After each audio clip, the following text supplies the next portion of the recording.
दोस्तों नमस्कार। आप सबका स्वागत है मेरे चैनल हिंदी की बिंदी पर। मैं हूं डॉक्टर प्रदीप प्रसन्न और आप भी प्रसन्न होंगे।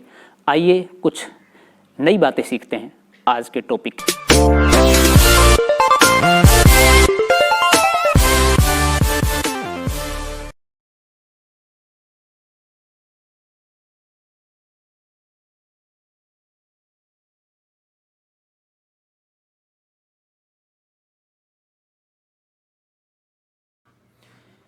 विद्यार्थियों, आज की वीडियो हम बना रहे हैं कक्षा 11 की हिंदी की पाठ्य पुस्तक आरोह भाग 1 के गद्य खंड के प्रथम पाठ नमक का दरोगा कहानी के संदर्भ में। ये प्रेमचंद द्वारा लिखित बहुत ही चर्चित और प्रसिद्ध कहानी है।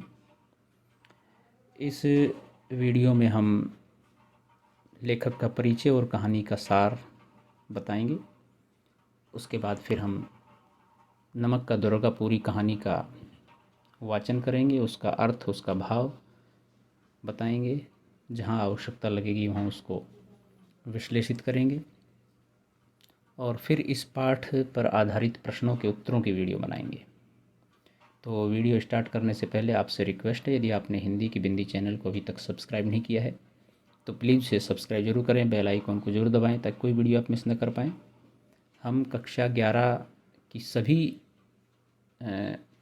की हिंदी की जो भी पुस्तकें हैं उन सब के पाठों की वीडियो यहाँ पर आपके सामने प्रस्तुत करेंगे। उनके प्रश्नोत्तरों को लेकर उनके व्याकरण को संबंधित वीडियो बनेगी।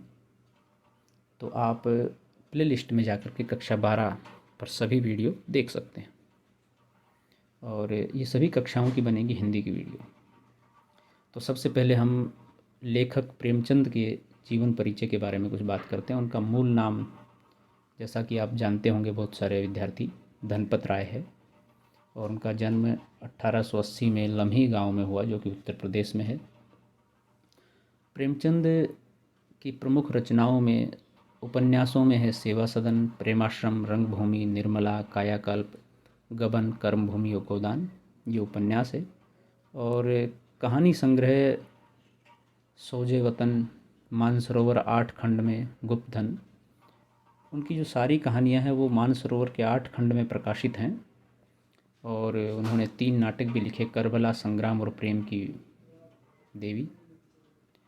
कुछ विचार, विविध प्रसंग, ये निबंध संग्रह हैं उनके। और सन 1936 में उनका देहांत हो गया। कथा सम्राट के रूप में, उपन्यास सम्राट के रूप में प्रेमचंद जी को जाना जाता है। प्रेमचंद हिंदी कथा साहित्य के शिखर पुरुष माने जाते हैं। कथा साहित्य के शिखर पुरुष का बचपन अभाव में बीता। सामान्यतः उस समय बड़ी परेशानियां रहा करती थी लगभग सभी लोगों के सामने। तो जीवन बड़े कष्ट में बीता। स्कूली शिक्षा पूरी करने के बाद पारिवारिक समस्याओं के कारण जैसे तैसे बीए तक की पढ़ाई की। हालांकि उस समय बीए तक की पढ़ाई अपने आप में बहुत बड़ी बात थी। अंग्रेजी में एमए करना चाहते थे, लेकिन जीवन यापन के लिए नौकरी करनी पड़ी। सरकारी नौकरी मिली भी, लेकिन महात्मा गांधी के असहयोग आंदोलन में सक्रिय होने के कारण त्यागपत्र देना पड़ा। देखिए क्या होता है कि हम अपने व्यक्तिगत लाभ के लिए कई बार सामूहिक लाभ को त्याग देते हैं आज के परिवेश में देखें तो। लेकिन पहले ये बात नहीं थी कि व्यक्तिगत लाभ को त्याग देते थे समाज, देश, सामूहिक लाभ के लिए। तो देश में जब अंग्रेज़ों का राज था तो महात्मा गांधी जैसे लोग असहयोग आंदोलन में चला रहे थे, तो प्रेमचंद जैसे बहुत सारे लोग उसमें सक्रिय रूप से भागीदारी निभा रहे थे। तो इस कारण उन्होंने नौकरी छोड़ करके देश हित, समाज हित के लिए कार्य करना उचित समझा। ये बहुत बड़ी बात है। राष्ट्रीय आंदोलन से जुड़ने के बावजूद लेखन कार्य सुचारू रूप से चलता रहा। ये विशिष्ट बात थी कि वो लेखन में उनके मन था, उनकी रुचि थी, तो लिखते वो हमेशा रहते थे, भले ही दूसरे कार्यों में व्यस्त होने के बावजूद भी। पत्नी शिवरानी देवी के साथ अंग्रेज़ों के खिलाफ आंदोलन में हिस्सा लेते रहे। अब यहाँ ये भी स्पष्ट हो गया उनकी पत्नी का क्या नाम था, शिवरानी देवी। और अंग्रेज़ों के खिलाफ आंदोलन में हिस्सा लेते रहे लेखन के माध्यम से। और वैसे भी उनके जीवन का राजनीतिक संघर्ष उनकी रचनाओं में सामाजिक संघर्ष बनकर सामने आया, जिसमें जीवन का यथार्थ और आदर्श दोनों हैं। यानी कि अपने यथार्थ और आदर्श दोनों रूपों को उन्होंने अपनी रचनाओं के माध्यम से प्रस्तुत किया, जो उन्होंने कार्य किया उस तरह से। हिंदी साहित्य के इतिहास में कहानी और उपन्यास की विधा के विकास का काल विभाजन प्रेमचंद को ही केंद्र में रखकर किया जाता है। प्रेमचंद पूर्व युग, प्रेमचंद युग, प्रेमचंदोत्तर युग, अर्थात प्रेमचंद कथा साहित्य के एक प्रमुख केंद्रीय बिंदु हैं हिंदी कथा साहित्य के। तो हिंदी साहित्य के इतिहास में जब कहानी और उपन्यास का विभाजन होता है या उसका अवलोकन होता है, अध्ययन होता है, तो प्रेमचंद प्रमुख होते हैं। उस युग को भी उनके आधार पर बांटा जाता है।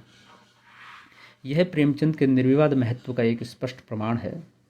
वस्तुतः प्रेमचंद ही पहले रचनाकार हैं जिन्होंने कहानी और उपन्यास की विधा को कल्पना और रोमानियत के धुंधलके से निकालकर यथार्थ की ठोस जमीन पर प्रतिष्ठित किया। आमतौर पर प्रेमचंद से पूर्व की कहानियाँ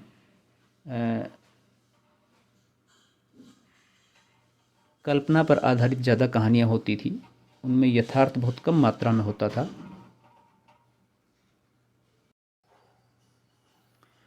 लेकिन प्रेमचंद ने लेखन के बाद कहानियों को, साहित्य को यथार्थ के धरातल पर लाने का प्रयास किया, यथार्थ की ज़मीन से उन्हें जोड़ने का प्रयास किया। तो ये बड़ा काम किया कल्पना और रोमानियत से।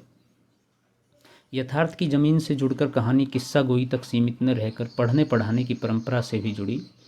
यानी कि पहले सिर्फ कहानियाँ सुनाने के लिए होती थी, मनोरंजन के लिए होती थी, किस्सा गोई होती थी, लेकिन बाद में जब इस तरह से यथार्थ से जुड़ी तो कहानियाँ पढ़ने पढ़ाने के सिलसिले के रूप में सामने आई। इसमें उनकी हिंदुस्तानी, हिंदी उर्दू मिश्रित भाषा का विशेष योगदान रहा। चूँकि पहले उर्दू का प्रभाव था तो इसलिए उस भाषा का विशेष महत्व रहा, और वो भाषा मैक्सिमम लोग जानते थे तो अधिकतर लोगों तक पहुँची वो। उनके यहाँ हिंदुस्तानी भाषा अपने पूरे ठाठ बाट और जातीय स्वरूप के साथ आई है।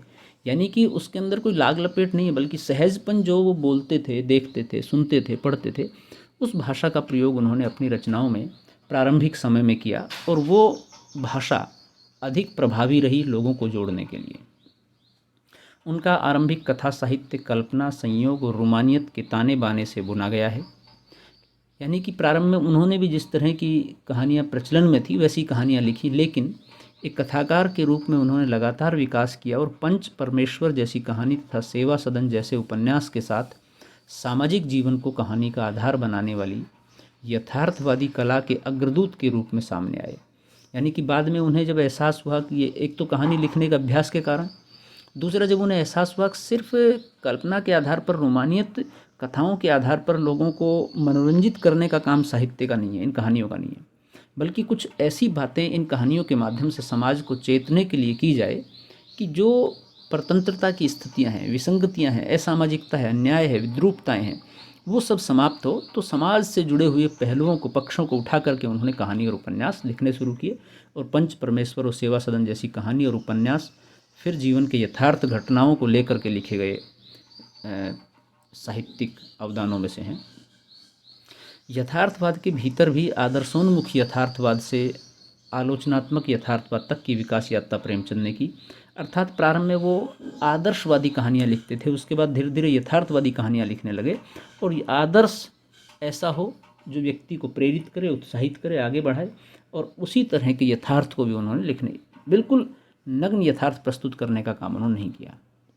आदर्शोन्मुख यथार्थवाद स्वयं उनकी ही गढ़ी हुई संज्ञा है, ये उनके द्वारा दिया गया नाम है। यह कहानी और उपन्यास के क्षेत्र में किए गए उनके ऐसे रचनात्मक प्रयासों पर लागू होती है जो कटु यथार्थ का चित्रण करते हुए भी समस्याओं और अंतर्विरोधों को अंततः एक आदर्शवादी और मनोवांछित समाधान तक पहुंचा देती है। सेवा सदन, प्रेमाश्रम आदि उपन्यास और पंच परमेश्वर, बड़े घर की बेटी, नमक का दारोगा आदि कहानियाँ ऐसी हैं। बाद की उनकी रचनाओं में ये आदर्शवादी प्रवृत्ति कम होती गई है, और धीरे धीरे वे ऐसी स्थिति तक पहुँचते हैं जहाँ कठोर वास्तविकता को प्रस्तुत करने में वे किसी तरह का समझौता नहीं करते। गोदान उपन्यास और पूस की रात, कफन आदि कहानियाँ इसके सुंदर उदाहरण हैं। यानी कि प्रारंभ में उन्होंने आदर्शवाद को जिस तरह से लिखा, उसके बाद धीरे धीरे जीवन का, समाज का यथार्थ उन्होंने लिखा अपनी कहानियों, अपने उपन्यासों के माध्यम से, और अनेक समस्याओं को उनमें चित्रित किया। और बिल्कुल अंत में जब उनका देहासन हुआ तो उसके पास तो बहुत ही यथार्थवादी कहानियाँ उन्होंने बिल्कुल जीवन की यथार्थ घटनाओं को चित्रित किया, जो सेवा इसमें गोदान, पूस की रात, कफन आदि कहानी और उपन्यासों में दिखाई देता है। पाठ्य पुस्तक में जो कहानी है नमक का दारोगा, इसका प्रकाशन 1914 में हुआ। प्रेमचंद की बहुचर्चित कहानियों में से ये एक है जिसे आदर्शोन्मुख यथार्थवाद के एक मुकम्मल उदाहरण के रूप में देखा जाता है। यानी कि एक ऐसी कहानी जो आदर्शवादी यथार्थवाद के बिल्कुल सटीक उदाहरण के रूप में प्रस्तुत की जा सकती है। कहानी में ही आए हुए एक मुहावरे को लें तो यह धन के ऊपर धर्म की जीत की कहानी है। यानी कि ये कहानी में प्रस्तुत है। निश्चित रूप से इस कहानी का जो मोटो है, उद्देश्य है, संदेश है, वो इसी तरह के धन के बजाय धर्म की जीत है। और यह धर्म का मतलब सिर्फ वो नहीं है जो हिंदू, मुस्लिम, सिख, ईसाई से लिया जाता है। यह धर्म के मतलब है जिस व्यक्ति का जो नैतिक कार्य है उससे मतलब है। धन और धर्म को हम क्रमशः सद्वृत्ति और असद्वृत्ति, बुराई और अच्छाई, असत्य और सत्य इत्यादि भी कह सकते हैं। कहानी में इनका प्रतिनिधित्व क्रमशः पंडित अलोपदीन और मुंशी वंशीधर नामक पात्रों ने किया है। ईमानदार कर्मयोगी मुंशी वंशीधर को खरीदने में असफल रहने के बाद पंडित अलोपदीन अपने धन की महिमा का उपयोग कर उन्हें नौकरी से मुअत्तल करा देते हैं, यानी कि उन्हें नौकरी से छुड़वा देते हैं। लेकिन अंततः सत्य के आगे उनका सिर झुक जाता है। वे सरकारी महकमे से बर्खास्त वंशीधर को बहुत ऊंचे वेतन और भत्ते के साथ अपनी सारी जायदाद का स्थायी मैनेजर नियुक्त करते हैं और गहरे अपराध बोध से भरी हुई वाणी में निवेदन करते हैं, परमात्मा से यही प्रार्थना है कि वह आपको सदैव वही नदी के किनारे वाला बेमुरोवत उद्दंड किंतु धर्मनिष्ठ दारोगा बनाए रखे। यानी कि कई बार हम व्यक्ति से किसी स्वार्थवश या किसी गलतफहमी में या अहम के कारण उसका बुरा चाहते हैं, लेकिन वो व्यक्ति यदि एकनिष्ठ है, सच्चा है, तो फिर हम उसके प्रति धीरे धीरे झुक जाते हैं, भले ही इसको स्वीकार न करें, और उसकी सदासहता के प्रति हम नम्र हो जाते हैं और भी अच्छा भी लगता है। तो अंत में यही बात इस कहानी में दिखाई गई है। कहानी के इस अंतिम प्रसंग से पहले तक की समस्त घटनाएं प्रशासनिक और न्यायिक व्यवस्था में व्याप्त भ्रष्टाचार तथा उस भ्रष्टाचार की व्याप्त सामाजिक स्वीकार्यता को अत्यंत साहसिक तरीके से हमारे सामने उजागर करती हैं। यानी कि समाज प्रशासन में किस तरह की घटनाएं हैं, भ्रष्टाचार कैसे व्याप्त है, इन सबको यहाँ प्रस्तुत किया गया है। ईमानदार व्यक्ति की अभिमन्यु के समान निहत्थे और अकेले पढ़ते जाने की यथार्थ तस्वीर इस कहानी की बहुत बड़ी खूबी है। महाभारत के अभिमन्यु की कहानी आप लोगों ने पढ़ी होगी, सुनी होगी या जानी होगी कि कैसे वो चक्रव्यूह में कौरवों के अनेक योद्धाओं के बीच में अकेले पड़ गए थे और अंतोगत्वा वो गए, काफ़ी संघर्ष किया उन्होंने, लेकिन वो पराजित हो गए वहाँ पर जाकर के। तो ऐसे ईमानदार व्यक्ति आज की तारीख में ऐसा ही है जिसको बहुत जगह पर युद्ध करना पड़ता है, संघर्ष करना पड़ता है, लेकिन वो टिका रहता है तो वो जीतता है, इसमें कोई शक नहीं। किंतु प्रेमचंद इस संदेश पर कहानी को ख़त्म नहीं करना चाहते, क्योंकि उस दौर में वे मानते थे कि ऐसा यथार्थवाद हमको निराशावादी बना देता है, मानव चरित्र पर से हमारा विश्वास उठ जाता है, हमको चारों तरफ बुराई ही बुराई नजर आने लगती है। उपन्यास शीर्षक निबंध से इसीलिए कहानी का अंत सत्य की जीत के साथ होता है। प्रेमचंद ये चाहते थे कि कैसा भी यथार्थवाद हो वो ऐसा होना चाहिए समाज को संदेश दे, समाज के लिए आशावादी कुछ बात कहे, निराशावादी नहीं। ये अंतिम जो गहरे काले में लिखा हुआ है, ये उपन्यास नामक उनका शीर्षक जो निबंध है उसमें से लिया गया है। तो विद्यार्थियों, आज की वीडियो यहीं तक हम रखते हैं। इसके बाद हम नमक का दारोगा पाठ का वाचन करेंगे, उसका अर्थ बताएंगे। वीडियो आपने पूरी देखी, उसके लिए धन्यवाद। यदि अच्छी लगे तो लाइक कीजिए, शेयर कीजिए, कमेंट्स कीजिए और चैनल को सब्सक्राइब करना ना भूलें। आपके मन में कोई सवाल, जिज्ञासा, कोई प्रश्न हो तो पूछिए, हम उसका जवाब देंगे। नेक्स्ट वीडियो में नेक्स्ट टॉपिक के साथ फिर मिलते हैं। तब तक के लिए शुक्रिया, नमस्कार।